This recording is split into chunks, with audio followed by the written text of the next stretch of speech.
Sewer में उतर के मरने वालों के प्रतिनिधि मंडल से बात नहीं होती, ठेला मजदूरों से बात नहीं होती, बेरोजगार युवकों से बात नहीं होती, छोटे मझौले किसानों से बात नहीं होती, और अब तो ट्रेड यूनियन से भी बात होने की रवायत बंद हो गई है। राज्य की कोशिश होनी चाहिए कि इनकम इनइक्वालिटी इस रूप में ना बढ़े।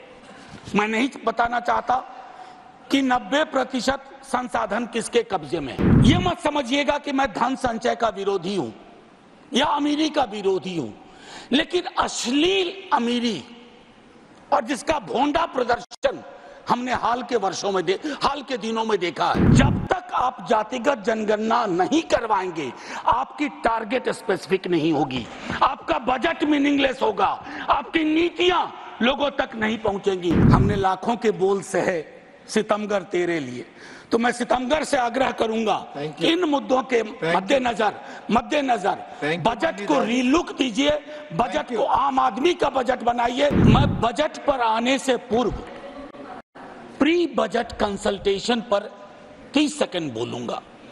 प्री बजट कंसल्टेशन होता है माननीय उपसभापति महोदय। मैंने उद्योगपतियों के साथ मीटिंग देखी, कॉरपोरेट हाउसेस के साथ मीटिंग देखी, और मैं आज की ही बात नहीं कर रहा हूं। कई वर्षों से प्री बजट कंसल्टेशन में सीवर में उतर के मरने वालों के प्रतिनिधि मंडल से बात नहीं होती, ठेला मजदूरों से बात नहीं होती, बेरोजगार युवकों से बात नहीं होती, छोटे मझौले किसानों से बात नहीं होती, और अब तो ट्रेड यूनियन से भी बात होने की रवायत बंद हो गई है। क्योंकि हाल के दिन में जॉर्ज साहब पर एक किताब पढ़ रहा था, राहुल राम गुंडल जी की, उसमें पता चला कि आज जिन चीजों के लिए लोग नाराज हो जाते हैं सदन में, जॉर्ज साहब तो उन चीजों के बगैर सदन में अपनी बात ही नहीं रखते थे, चाहे बिजनेस हाउसेस का नाम लेना हो या इंडस्ट्रियल पॉलिसी की बात हो। मैं ये क्यों कह रहा हूं कि ये मैडम का 7वां बजट है, उनको बहुत बधाइयां मिली। सर 7 साल पुराना तो नहीं हूं, 6ठी बार मैं माननीय वित्त मंत्री जी के समक्ष आर्टिकल 39 क्लॉज सी, और मैं चाहता हूं सब लोग पढ़ें कि हमारा बजट हमारे प्रियम्बल में है, डिग्निटी, जस्टिस, इक्वालिटी। हमारा बजट उसको कितना रिफ्लेक्ट करता है। आर्टिकल 39 सी जो कंसंट्रेशन ऑफ वेल्थ की बात करता है माननीय उपसभापति महोदय, कि राज्य की कोशिश होनी चाहिए कि इनकम इनइक्वालिटी इस रूप में ना बढ़े। मैं नहीं बताना चाहता कि 90% संसाधन किसके कब्जे में है। माननीय सभापति महोदय, आय की इतनी बड़ी असमानता, परेशानी इस बात से होती है, यह मत समझिएगा कि मैं धन संचय का विरोधी हूं या अमीरी का विरोधी हूं, लेकिन अश्लील अमीरी और जिसका भोंडा प्रदर्शन हमने हाल के दिनों में देखा है। सर दिक्कत उससे है, इसलिए आय की असमानता पर बात होनी चाहिए। माननीय सभापति महोदय, मेरे साथी हमारी पार्टी से बोल चुके हैं, मैं मनरेगा पर 1-2 बात कहना चाहता हूं। अपने स्थापना से लेकर के आज तक पहली बार मनरेगा का उस रूप में जिक्र नहीं हुआ जैसा होता रहा है।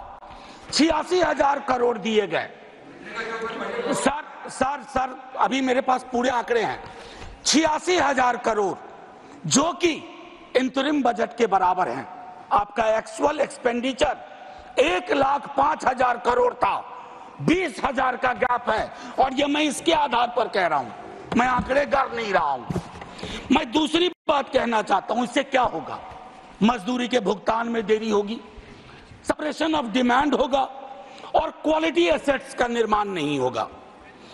माननीय उपसभापति महोदय, भारत की शिक्षा, स्वास्थ्य और बाल विकास की योजनाओं में 50 लाख से ज्यादा स्कीम वर्कर्स हैं, जिसमें 90% से ज्यादा महिलाएं हैं।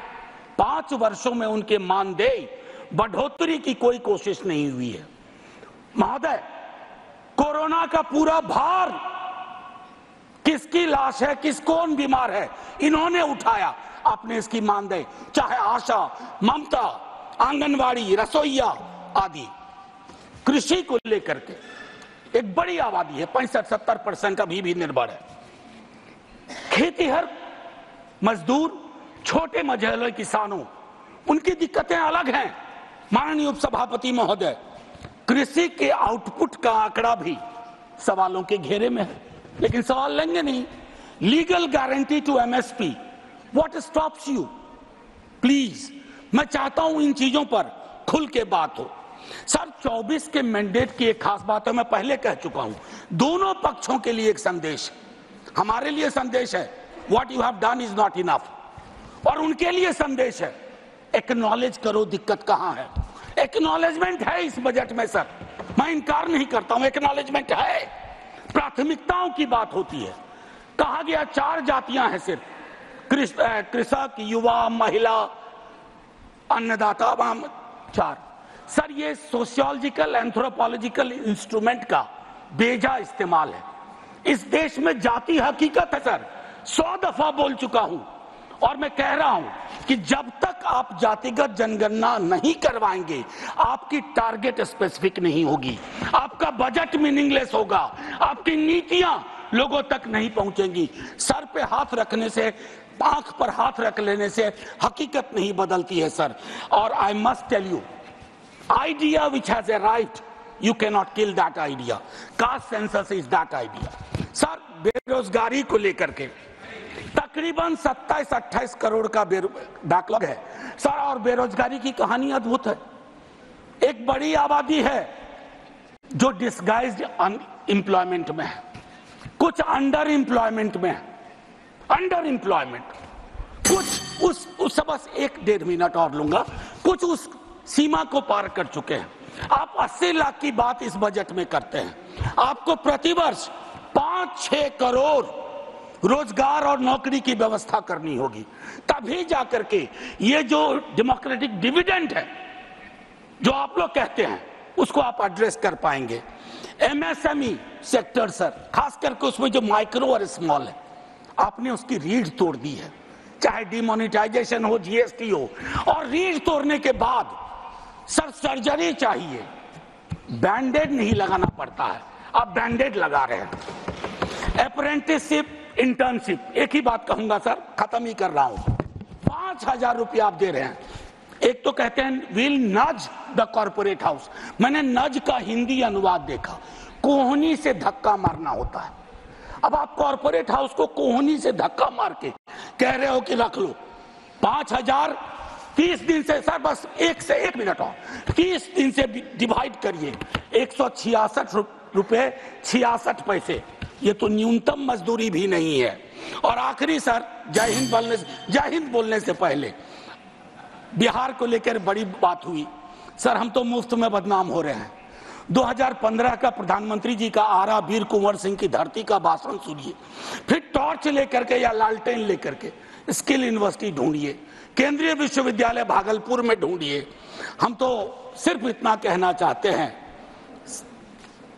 हमने लाखों के बोल सहे सितमगर तेरे लिए, तो मैं सितमगर से आग्रह करूंगा इन मुद्दों के मद्देनजर बजट को रीलुक दीजिए, बजट को आम आदमी का बजट बनाइए। जय हिंद सर, शुक्रिया बहुत बहुत।